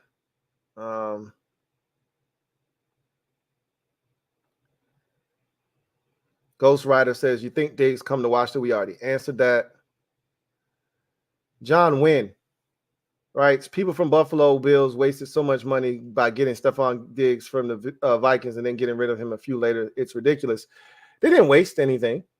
They got some good years out of him, some big-time statistical seasons. They had some big-time runs in the playoffs and made it to an AFC championship game. They were the chief rival of the Chiefs, pun intended again. But they just couldn't get over the hump. I liken their success in the playoffs or lack thereof to like the New York Knicks of the mid-90s, essentially, or you could even say the Utah Jazz, who couldn't get over the hump because of Jordan. Like a lot of teams could say we didn't win a championship because of Michael Jordan's presence. The Bills could easily say we couldn't win a Super Bowl because of the Chiefs' presence, Mahomes' presence. Last year was the Jordan retirement season for them. Even though Mahomes was technically still there, he was having a down year. That was the year that you were supposed to go and have a chance to beat the Houston Rockets in the NBA Finals. And you blew it if you're the Bills. You blew it. If you're Baltimore, that was the year that you were supposed to be able to beat the Houston Rockets in the finals, and you blew it. That was the year like Giannis took advantage. And I told Giannis, I said, Giannis, bro, you weren't supposed to win an NBA championship. But the stars have aligned and the NBA gods have spoken, and they said, bro, here's your opportunity. Everybody got hurt that playoffs, if you remember. Everybody got hurt. And the path was paved. All you had to do was beat the Phoenix Suns. I said, and they were down 2-0. If you don't do this, you will never win a chip. And he was like, you're right. And he went out and he did it. That was Lamar Jackson and Josh Allen's opportunity last year, and they blew it. John Wayne writes, Lions championship playoffs repeat. I don't know, man. I really, yes, Dirk, Face Vengeance. It was Lil Durk and J. Cole on that All My Life song. I couldn't think of Dirk's name to save my life. I don't know why. The Lions are interesting. I want to see what they do because their division got tougher. The Bears are better. They already were struggling with the Bears with Justin Fields. And now the Bears are going to be a better team this year. The Packers have arrived. We'll see how good the Packers are. But now they're feeling good about themselves. And we'll see what happens with Minnesota if they're able to get up and get a quarterback or not, right? That'll determine whether they're competitive this year or not. But, we'll see what happens with the Lions in particular. Kevin writes, what do you think the Packers need in the draft to become or to be considered contenders? Hoping for a bunch of defensive picks and snagging some late round O-line steals. So I still question the Packers' ability in the secondary at the cornerback position. If they've done like some patchwork work back there, they found gems, guys that have stepped up like Nixon and others who have, stepped into some roles there and played well for them. But I don't know if they have a true dominant corner. Even Jair Alexander gets cooked. He to me is the most overrated cornerback in the NFL. He gets all this credit. And every time I look up, he's getting torched by somebody. He'll shut down the average NFL receiver. Absolutely. Well, you put a lead across from him and he's getting his ass worked on some Rihanna shit. I think you could do some work in that secondary. I don't love your linebacker position. And I don't know if you get to the quarterback well enough either. So I think defensively, there's a lot to be desired on defense. Offensively, O-line is about it. I mean, I like what you've done at running back with Josh Jacobs, bringing back A.J. Dillon. You're cool there. You've really fortified the tight end position. You're solid there. The receiver position, we've been hypercritical of their decision making as far as what they've done, but I think the environment that it created by not having that true alpha there is it allowed Jordan Love to grow into that leadership role and not have to worry about, hey, I got to feed this one dude the rock. I can just spread it around because I don't have an alpha at receiver. While that's cool, it also can be a detriment at times. When you need, like, where do you go when you need one? You need a catch on 3rd and 7. I don't know if you got a guy, but I think you're right. I think you've hit the nail on the head. If you're Green Bay, I think you need corner. I think you need edge rusher. I think you need O-line in particular.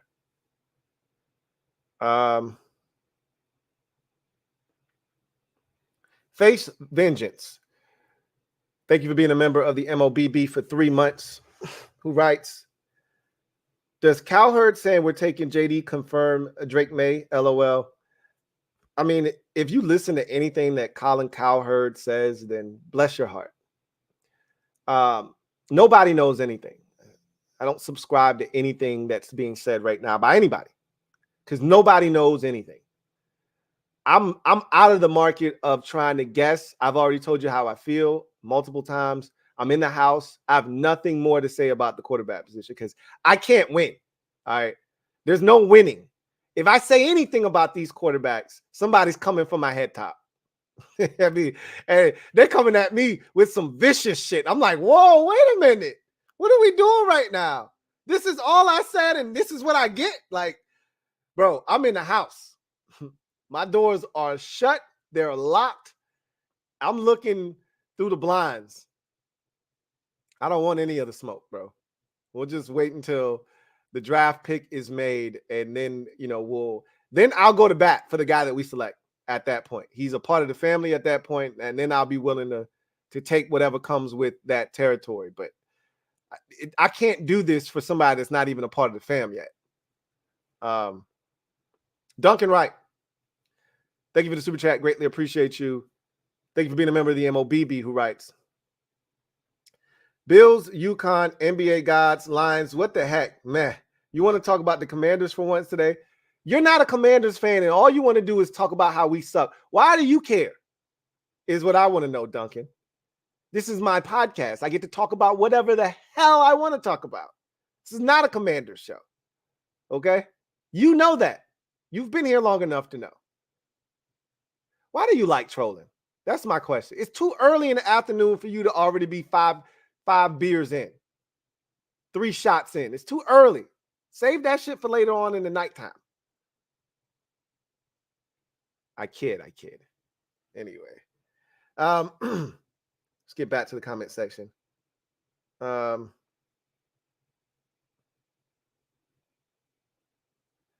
Anyway.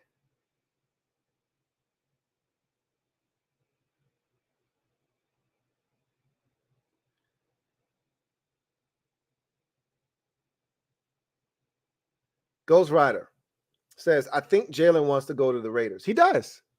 He does want to go to the Raiders. He has a preference, and it's okay to have a preference. We've made it taboo that guys can't say, and he didn't outright say that's where he wanted to go, but he's dropping all kinds of breadcrumbs. He's insinuating. And here's the thing, the Raiders have made it abundantly clear that they would love to get him. But you got to know where it stems from. There's a relationship there. Remember, Jaden is a West Coast kid. Antonio Pierce is a West Coast coach. They all know each other. They all run in them same circles. And Antonio Pierce knows him from his ASU days. So there's a relationship there already built in. He would love to go play for AP. Who wouldn't? He stays out on the West Coast. He plays with a guy that he's had a relationship for many years. and they've got a really good team. That's where he wants to go, but he doesn't get to pick. He doesn't get to decide. But yeah, he has a preference.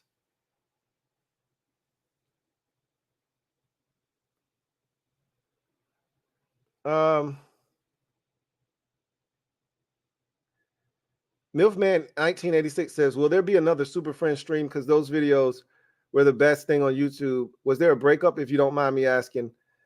No, there won't be another Super Friends stream. Not at least in the foreseeable future. I would never shut the door on that coming back. I would never shut the door on it coming back. But as of right now, I don't know if anything's going to happen in the immediate near future, but we'll see. We'll see. Like I said, I'll never say never on my Brandy shit. I'll never say never. Let's see. All right. So that was the last comment. So we will now transition to our final segment of the show and garbage time. So I was thinking about this maybe a week ago or so. And I told myself I would talk about this on the next episode of the podcast. I thought this would be last week, but it wasn't. So we're here today. And I saw the Pittsburgh Steelers sign Cordero Patterson like 3 weeks ago, a month ago, whatever it was now. They signed Cordero. It was probably like 3 weeks ago or so, maybe 2 weeks ago. Low-level signing. If you weren't paying attention, you missed it. And I was just thinking to myself, with these new rules, he's an excellent signing for any NFL team. And I'm like, why didn't we do that? He would have been perfect here in Washington. And he's a Swiss Army knife. You can do so many things with him. You can line him up at running back. You can line him up at receiver. You can line him up as a receiver out of the backfield. You can put him on kickoffs. He can do so many things for your football team. And I see the Steelers sign him, and I'm thinking that's a high quality, low risk, high reward type of signing because of these new kickoff rules.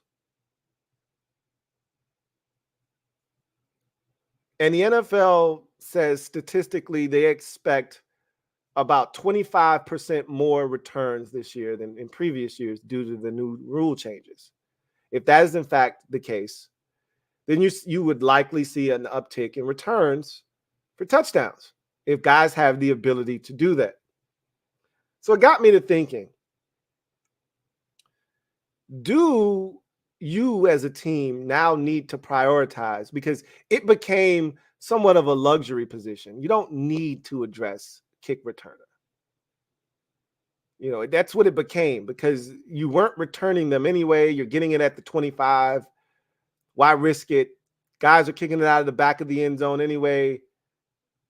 It became a non, factor essentially. And that's why they're enacting this new rule to see if they can spruce it up and make it important again. If it becomes important, and you have to believe that it will be this year, should teams now put more emphasis on making sure that they have a viable kick return option on their team? You used to be able to just throw anybody back there because it didn't really matter. We talk about how special teams is that third phase of the game, and ultimately it's a swing phase because you could win offense, you could lose defense, but if you win special teams, you win 2 out of the 3 phases, generally you win the football game as long as you don't lose the turnover battle in an egregious fashion. If you win 2 out of the 3 phases of the game, you have a great chance of winning that particular game. Well, special teams is swayed by a number of factors. One of them used to be the return. And we would see guys carve out niches for themselves as elite returners, whether you're talking about Devin Hester or Dante Hall or Joshua Cribbs, Cordero Patterson. we would see guys stay around in the league for many, many years due to their ability to return kicks. The guy that I think this probably is the most true about here recently is what is my guy's name? He started his career in Arizona with the Cardinals. Then he ended up in Washington. Andre Roberts is the most notable guy that I think had his career extended by his ability to return kickoffs. That's what he was really known to do in his NFL career. He wasn't a prolific receiver. He was early in his career, but that took a back seat to his ability to return kickoffs. And as that continued to grow and blossom in his career, that took center stage, and that's what he became noted for. And I think those last 3 years or so in Buffalo, all because of his ability to return kicks. He might still be in the league. I doubt it. But if he is, it's because of his ability to return kicks. And who knows, he might get back in the league because of this new rule. You have to prioritize returning kickoffs, I think.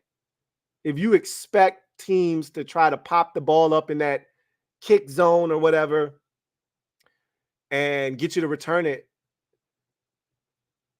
you got to prioritize returning kickoffs.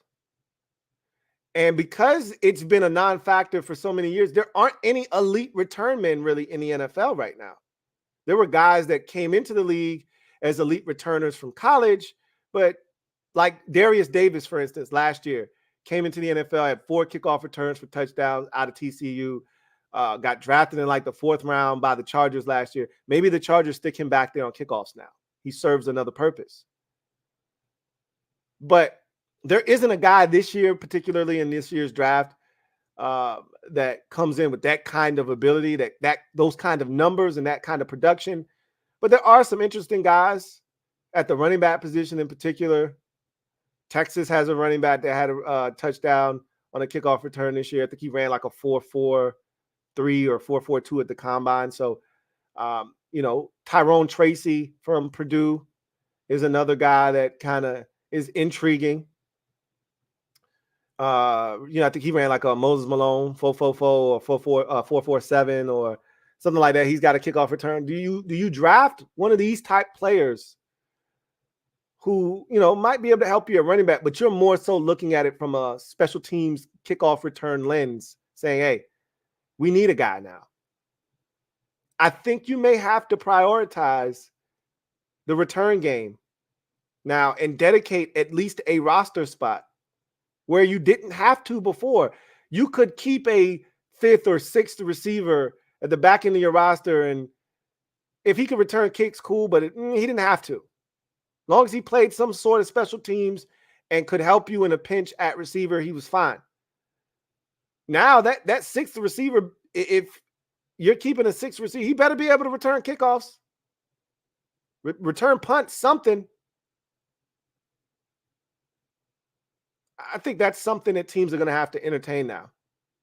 We'll see how big of a impact that this rule has before you start dedicating a specific roster spot. I think there's a body of work, at least a sample size that you have to see before you go, oh no, we really got to go get a guy. This is important now. We'll see, but I digress. I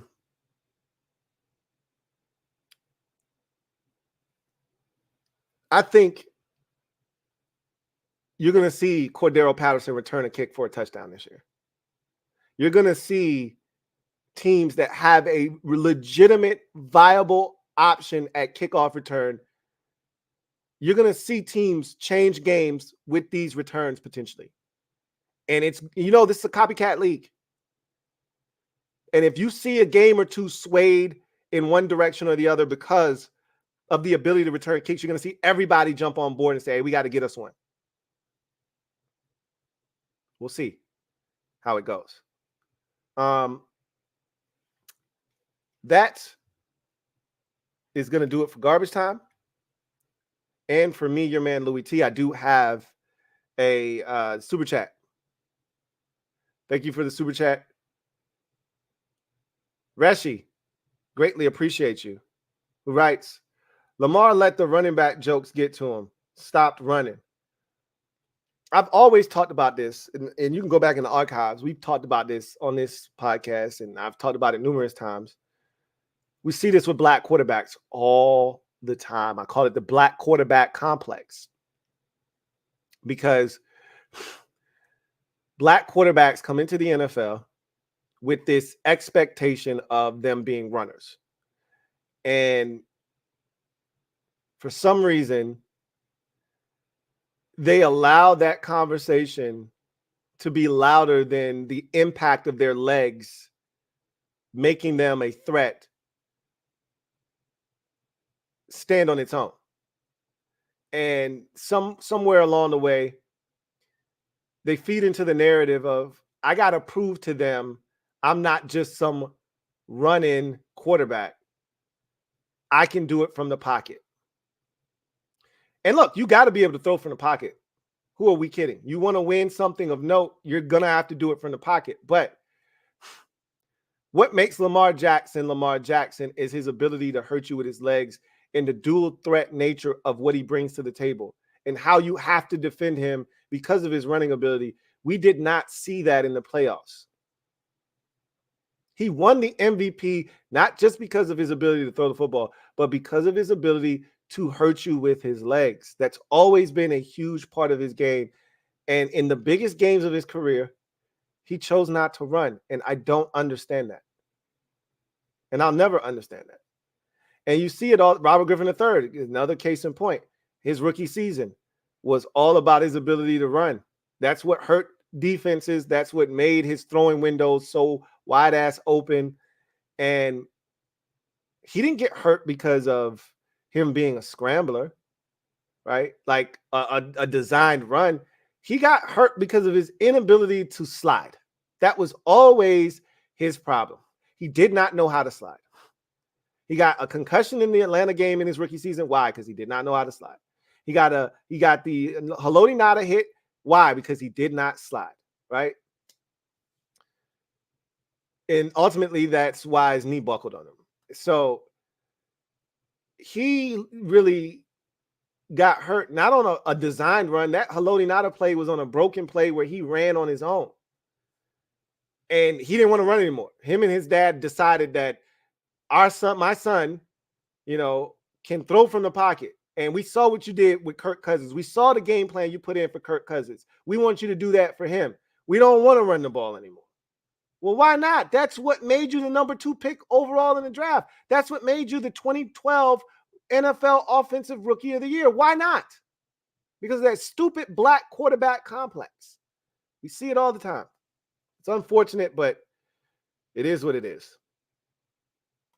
Calvin Krim, thank you for the super chat. Greatly appreciate you. Thank you for being a member of the MOBB, who writes, Hey, Lou. What's up, Calvin?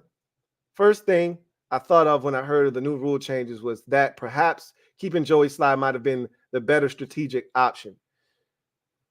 When they decided to change the rules, they already knew what it was going to mean, and I thought Joey Slye would have been the perfect guy to have kickoffs. Just kick it out of the back of the end zone. To hell with all this shit. Then when we signed, what's the name of the damn kicker we signed? All right, I can see his damn face. I can't think of his name. What's the name of the damn kicker we signed, y'all?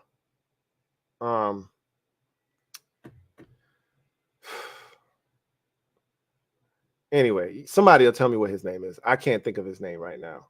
I don't know why I'm blanking on his name. I can see his damn face. Anyway, McManus. Thank you, great Watubi. Brandon McManus. When we signed him, one of the things he said that it was going to be an advantage was he kicks this pop-up kick. And it's going to be in that kick zone area that they've designated, which will pretty much force you to return the ball, right? So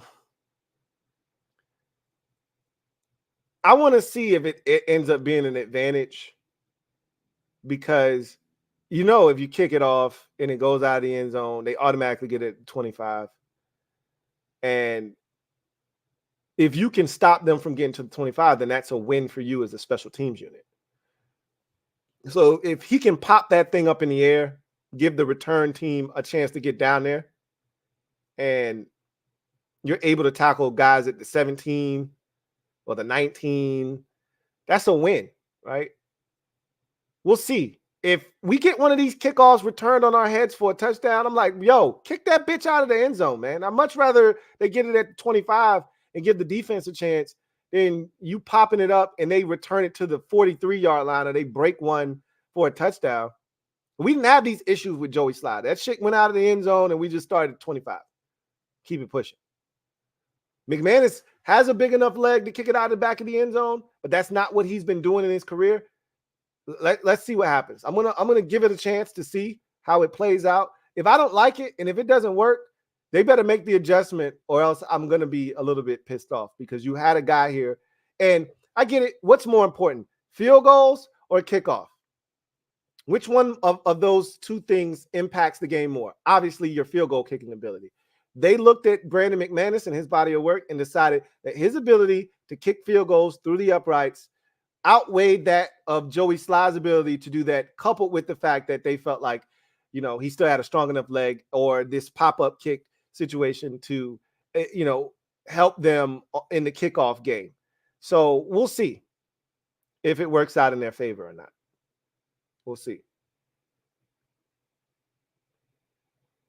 But you're right about Slye's leg and kicking it out of bounds. And I thought about that too. Big Money Sonny, thank you for being a member for 30 months.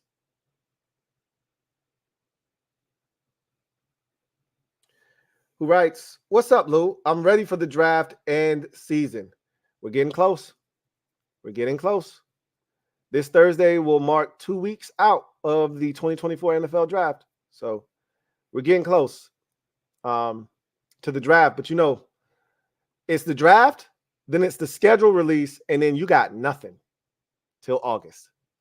Nothing. All right. So it really ain't a lot.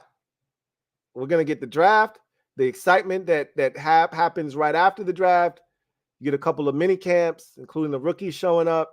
You get the schedule release in May, and then that's it. After the schedule release, there's really no hype surrounding the NFL. You'll get a couple more OTAs. I think the last one is in June, and then they go away for a month, and then you don't get anything until the start of training camp in late July. So we still got a lot of time between now and the start of the season, but the draft is right around the corner. Right around the corner. Big Money Sonny, thank you for the super chat. Greatly appreciate you. Thank you for being a member of the MOBB. My guy, Big Money Sonny, writes, hey, Lou, I haven't seen the UFL yet, just yet. Thoughts on any of the games that you've watched? Come on now. You know who you're talking to. You know damn well I ain't watched no UFL games. Any players that are interesting, I will say, I don't have to watch any of the games to know that there's a kicker out there. I think he plays for the Philadelphia team. I think. Don't ask. I don't even know where these teams are located. He's made a 64-yard game winner, and he made a 62-yarder last week. So I don't know this dude, Adam from Eve. I don't know his name. I don't know anything. I just know 64 yards is 64 yards in any league, bro. This ain't the Canadian Football League where it's a much bigger net, all of that stuff. 64 yards and 62 yards. That man's knocking on the door of an NFL contract. That's all I know. That's all I know. He keeps doing that, he's going to end up on an NFL roster. That I do know. Can't speak to anything else. Video channel. Thank you for the super chat. Greatly appreciate you. Thank you for being a member of the MOBB. Video channel writes, Cole running from competition. Lyrical bars. He wasn't beefing with Gucci. Rap is a sport where dudes fight to be the number one. Cole was talking tough until it was Kendrick. Cole had bars for Ye and Wale. So, again, he was never the best of friends with anybody else but K-Dot. You know, it's competition, it's sport, but it can turn ugly. We've seen it happen. Biggie and Tupac were the best of friends. Now, again, That didn't start by a rap beef. That started because Tupac was shot in New York and he blamed Biggie for it. But that's not the point. The point is it got nasty on wax. And it escalated to the point where neither one of them are here now. Tupac's death has nothing to do with the East Coast, West Coast beef. I firmly believe that. They stomped out the wrong dude in Vegas at the Tyson fight. That's what that amounted to. Now, the Biggie situation, it is what it is, right? I think it had more to do with that East Coast, West Coast beef. He should have never went to LA. Never. But we can talk about that on MusicHead University. We will have conversations down the road over on that channel about all that stuff, because I feel a way about all of those topics, as do you, as hip-hop or just music fans in general. I don't think Cole was running from competition. I think he had been running from his conscience. And his conscience finally caught up with him after he released 7 Minute Drill. He was running from his conscience. His conscience was like, bro, this is not who you are as an artist.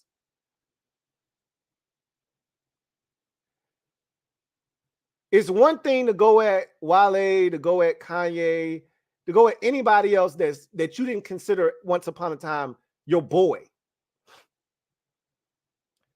It's another thing to go at somebody that you literally was talking about making a joint album with, a joint project with. He had produced tracks for K-Dot. They went on tour together early in their, or actually that was K-Dot and Drake who went on tour. Drake took K-Dot on his tour when he was coming up in the game. But either way, those dudes are friends. I don't think it's Cole being scared. Maybe he is. I don't know. I can't answer that. I don't think he's scared, personally. I just think this is not what he's about. And I would more so say, yeah, he's not a killer. He's not a killer. You know who else isn't a killer? LeBron's not a killer. It's okay. That doesn't make LeBron not great. He doesn't have the Kobe or Michael Jordan DNA in him. And that's okay. That's okay. I think Cole he doesn't want to go to war with K-Dot. Not because he's scared, because that's really actually a dude that he gets down with. And again, if you trace the origins of that beef, it really is dumb. It's stupid. Which is why he never had an issue with the Control verse.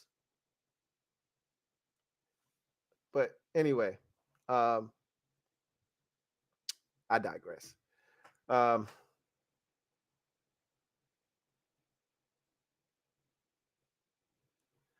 Big Money Sonny, thank you for the super chat. Greatly appreciate you.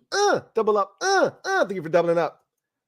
My guy, Big Money Sonny, writes, bro, these young bulls need to be educated on how to really do a diss track and the art of going back and forth. Come on, Lou. You know I go way back. It's a different game now, man. And the stakes are a lot different than they were. There's different things that exist now that didn't exist before.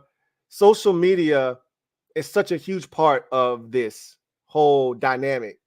And it used to just be the artistry, right? Now you do something like this and social media can take it to another level to where it impacts you mentally. You know, it used to be you put out a diss track, you had to go to the radio station, get them to play it, whatever, and everybody would talk about it and there would be a buzz, but it didn't get to the point where it was everywhere and you couldn't get away from it even if you wanted to. And now it starts to consume you. It's different now. You know, it's different now. These beefs can go to places where it gets dark. Like, remember what was about to happen with Drake and Pusha? Remember what was about to happen there? And if what's my guy from Houston? Oh, one of Drake's mentors. If he didn't step in and be like, bro, whoa, you can't do that. If he doesn't step in and Drake crosses that line, we could be talking about lives being lost. You just never know, because he had already brought up the man's wife. He had already crossed the line, right? Again, this is why when we start talking about beefs, you start here, and then it goes here, and it escalates, and then you get to a point of no return that you can't go back from, and now some shit happens. Lives are lost. That you don't want to go. It's a slippery slope. And now with social media being introduced into this mix, you can go down a very slippery slope, my friends. You can go down a very slippery slope. Jay Prince, thank you. Jay Prince stepped in and was like, yeah, nah, Drake, you can't put that out. And I don't know if that was a real track or if Jay Prince just did that to dead the beef and give Drake an out because he was getting slaughtered, right? But honestly speaking, had Drake had a track and that he put out and it escalated to that point, again, nobody wants to see bloodshed. Those of a certain age, we've gone there, we've seen that, we don't ever want to go back there again.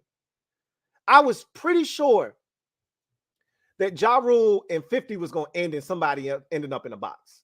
That one had gotten so nasty. I'm so glad it ended up turning petty to where 50 would buy up, the first 50 rows of Ja Rule's show so that when he showed up, nobody was in attendance. I'm glad it got to that point instead of getting to the point where somebody ended up in a pine box, because that's where it felt like that one was going. And we just don't need that shit anymore. That's not what hip hop's supposed to be about. I'm all about the art. I'm all about the competition and the sport of it. But we got to keep it there. And sometimes dudes don't know how to keep the shit there, right? Anyway. Frank McLaughlin, thank you for the super chat. Greatly appreciate you. My guy, Frankie Baby, thank you for the super chat. Greatly appreciate you. Thank you for being a member of the MOBB, who writes, hey, Lou, have you ever watched Guy Ritchie's The Covenant? It's a pretty good movie. Check it out when you get the time. Guy Ritchie's The Covenant. Okay. I'll look into it and see if it's something that fits me and the wife's forte. And if it does, we'll add it to the list. And we'll check it out when we get an opportunity. You haven't let me down yet, Frank. So you're working off of some high-level equity right now. So just off the strength of you recommending the terminal list, you got equity built up with me. So I'm going to check it out just off the strength of you telling me that. But anyway, I digress. That's going to do it for me, your man Louie T, here on the Louie T Network podcast. I thank you guys for joining me. All of these discussions that we've had about rap beef and all of that stuff, they're going to be more of these conversations. Obviously, I'm an R&B guy, but I love hip hop too. And so all these conversations are going to be happening over on MusicHead University. And so if you haven't subscribed to that channel already, please do so, because we're going to have some spirited debates. We're going to have some fun. We're going to have some trivia over on that channel. I'm going to do some big things with that channel. I've got a lot of things lined up for that channel in the coming months. And so I'd love for you guys to be a part of it. So if you haven't already subbed up, please do exactly that. Anyway, that's going to do it for me, your man Louie T. Until next time, you guys have a good one. Enjoy the NCAA championship game tonight. Purdue, UConn, 2 number 1 seeds butting heads, going at it. Should be a lot of fun. 2 big men, the 2 biggest big men in the sport going at it. Should be a lot of fun. I'll be tuned in, and I'm assuming you will as well. I think UConn's, just like South Carolina was too much for Purdue, or Iowa, excuse me. I think UConn's going to be too much for Purdue, but that's why they play the games. So you guys enjoy the game. We should be back Wednesday for another installment of the Louie T Network podcast.